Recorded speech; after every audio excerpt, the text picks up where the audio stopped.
ओम श्री गणेशाय नमः।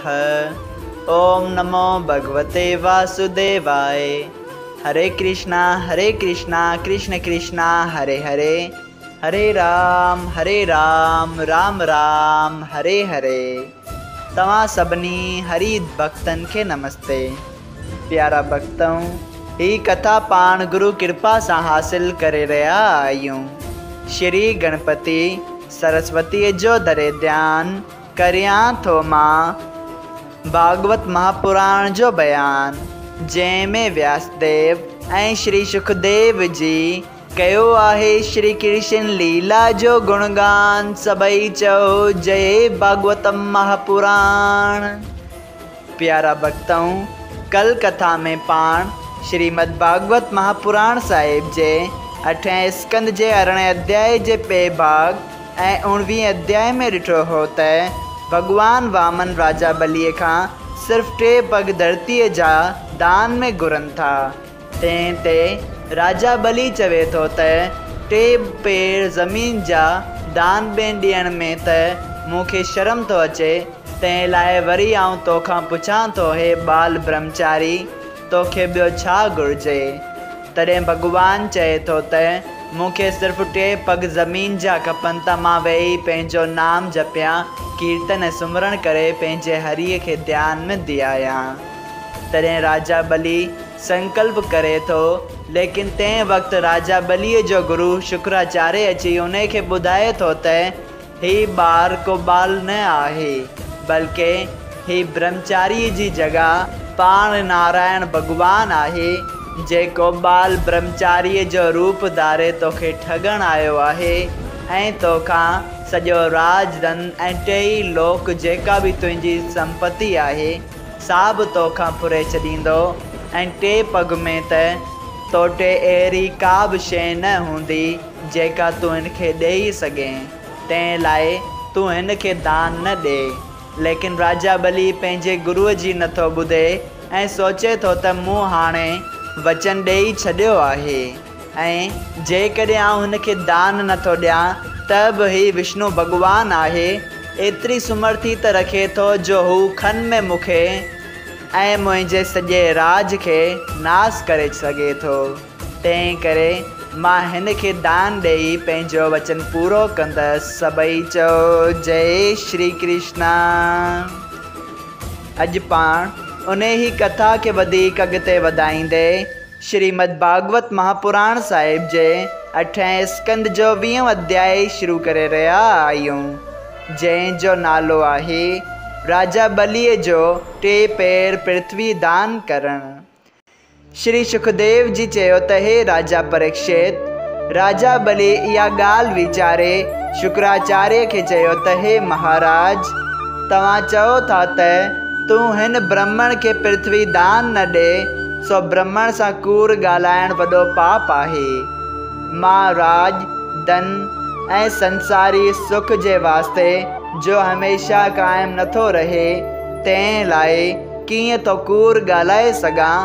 ऐं राज धन वग़ैरह सिर्फ़ मुंहिंजा न आहिनि, लेकिन उन्हनि में ॿारनि बचनि ऐं शेवकनि जो बि हिसो आहे। मरण वक़्तु को बि मुंहिंजी सहायता न कंदो, लेकिन हिन कूड़ ॻाल्हाइण जी अयूज़ मूंखे नरक भोगणो पवंदो। तंहिं करे जा ॻाल्हि मूं चई आहे तंहिं खां की न फिरां, पोइ मुंहिंजो राज वञे चाहे बचे, को फ़र्क़ु नथो पवे। तव्हां हिन ब्राह्मण खे पृथ्वी दान ॾियण खां मूंखे मना न करियो, छो त जेको माण्हू चङो कर्म करे थो तंहिंजो नालो महाप्रलय ताईं क़ाइमु रहे थो। ॾिसो, दोहिच रखेश्वर राजा इंद्र ऐं ॿियनि देवताउनि जे भलाई वास्ते पंहिंजे बदन जूं हॾियूं बि उन्हनि खे ॾिनियूं हुयूं, ऐं राजा शिवा कबूतर जा प्राण बचाए उन जी अयूज़ पंहिंजे बदन जो मांस वढे ॾिनो हो। तंहिं करे उन्हनि जो जस अॼु ॾींहं ताईं संसार में पखिड़िजी रहियो आहे। मां राजगद्दी वञण ऐं नरक भोगण खां एतिरो नथो डिॼां जेतिरो बदनामीअ खां थो डिॼां, छो त संसारी माण्हू चवंदा त राजा बली वामन जीअ खे दान ॾियण लाइ चई बि पंहिंजो वचन न पारियो। तंहिंखां सवाइ गृहस्थीअ जो धर्म आहे त जेको ब्रह्मचारी सन्यासी या वानप्रस्थ संदसि दरवाज़े ते अचे तंहिंखे निराश करे न मोटाए, कुझु बि ॾेई खेसि ख़ुशि करेसि। अवां कृपा करे अहिड़ी रीत वठो जंहिं में मुंहिंजो गृहस्थ धर्म क़ाइमु रहे ऐं तव्हां पाण बि चओ था त हीउ श्री नारायण जी आहे।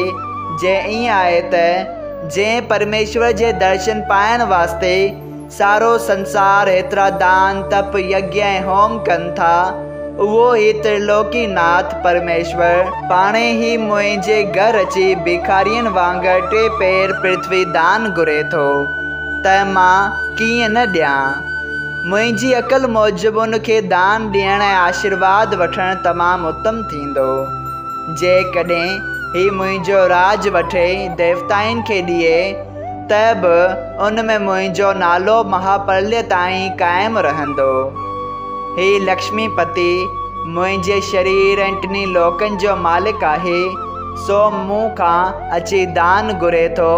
तंहिं करे मूंखे पंहिंजे बाग़ ते ॾाढो ख़ुशि थियणु घुरिजे। लालची माण्हू नरक में पवनि था, सो मां लालच त्यागे तव्हांजी सलाह न मञी ज़रूरु दान ॾींदसि। सभई चओ जय राजा बली। जॾहिं शुक्राचार्य ॾिठो त राजा बली मुंहिंजो चवणु न मञी पंहिंजे होड ते बीठो आहे, तॾहिं कावड़जी खेसि श्राप ॾिनाई त हे राजा बली, तुंहिंजो राज ऐं धन ॿई हलिया वञनि। राजा बली श्राप जी परवाह न करे ख़ुशीअ सां वामन भॻवान खे संकल्प ॾेई चयो त हे दीनानाथ, 3 पेर पृथ्वी तव्हां माफ़ करियो।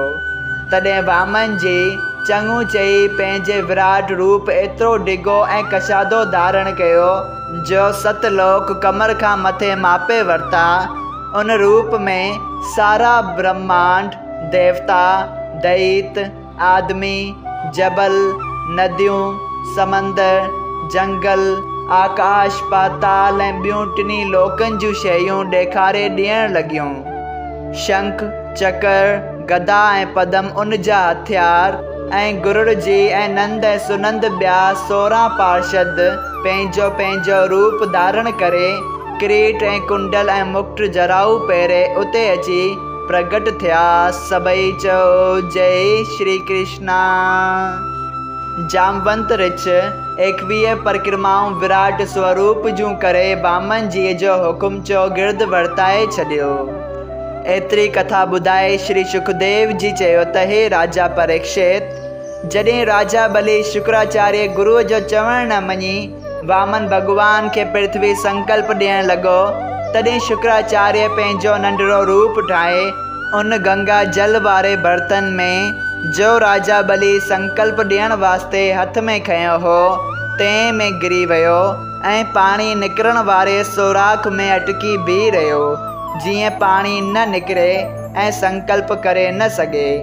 वामन भॻवान अंतर्यामी इहो हाल ॼाणी जेको डब यानी के कख पंहिंजे हथ में खयो हो सो उन बर्तन जे सुराख़ में विझी उनखे खोटणु लॻो। जॾहिं उन डब जी नोक सां हिकिड़ी अखि शुक्राचार्य जी निकिरी वई, तॾहिं हू काणू थी उन बर्तन खां ॿाहिरि निकिरी भॻो। सो जेको ॿिए खे चङे कर्म करण खां रोके थो तंहिंजी अहिड़ी हालति थिए थी। ॿियो, उन जी अखि निकिरण जो सबबु ही आहे त परमेश्वर जी चङाई ऐं बुराई ॾिसी शुक्राचार्य संसारी सुख चङो ॼाणी अंत समय जो सोच विसारे छॾियो, जंहिं करे परमेश्वर उन जी हिकिड़ी अखि कढी खेसि अॻिते लाइ ख़बरदार कयो। सभई चओ जय श्री कृष्णा। श्रीमद् भागवत महापुराण साहिब जे 8हें स्कंद जो 20 अध्याय संपूर्ण थियो। अगरि तव्हां सभिनी हरि भक्तनि खे हिन कथा मां लाभ हासिल थियो हुजे त कृपा करे हिन कथा खे ॿियनि हरि भक्तनि सां शेयर कजो त उन्हनि जो बि भलो थिए ऐं तव्हांजो बि भलो थिए। सभई चओ जय सिया राम। राधे राधे।